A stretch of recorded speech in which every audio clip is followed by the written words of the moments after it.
دوستو، یہ روضہ رسول اکرم صلی اللہ علیہ وآلہ وسلم جسے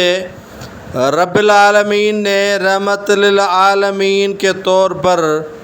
دنیا میں بھیجا تھا، اسی کے مزار پر پہلے یزید حکمران نے گھوڑے باندھے تھے۔ آج اسی یزید کے پیروکار حکمران سعودی عرب کے اپنی گاڑیوں پر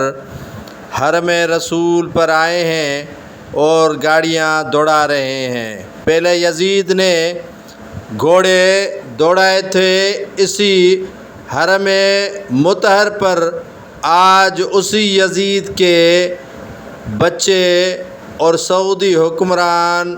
اسی رحمت للعالمین حضرت صلی اللہ علیہ وآلہ وسلم کی مزار پر گاڑیاں دوڑا رہے ہیں۔ یہ وقت کے یزید حکمران یہ نہیں سوچ رہے کہ حضور پاک صلی اللہ علیہ وآلہ وسلم کے دربار میں اگر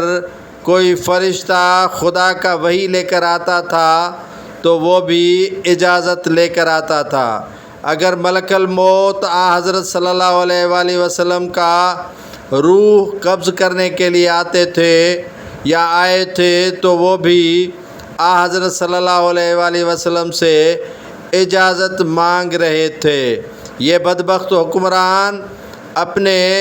آباء و اجداد یزید کی روایت کو برقرار رکھتے ہوئے حضرت صلی اللہ علیہ وآلہ وسلم کی مزار پر گاڑیاں دوڑا رہے ہیں۔ یہ مزار اقدس حضرت محمد مصطفیٰ صلی اللہ علیہ وآلہ وسلم ہے، جس پر بڑی تعداد میں یہ گاڑیاں حرم مطہر پر آن کھڑی ہوئی ہیں، اور ان میں سعودی بادشاہ جو کعبۃ اللہ اور اسی حرم کی کمائی پر پلتے ہیں اور شراب نوشی کرتے ہیں اور عیاشیاں کرتی ہیں، اور انہی پیسوں پر سارے سعودی کے حکمران پلتے ہیں، اور آج اسی حرم کا تقدس پائمال کرنے کے لیے پہنچے ہیں اور یزیدی کردار ادا کر رہے ہیں۔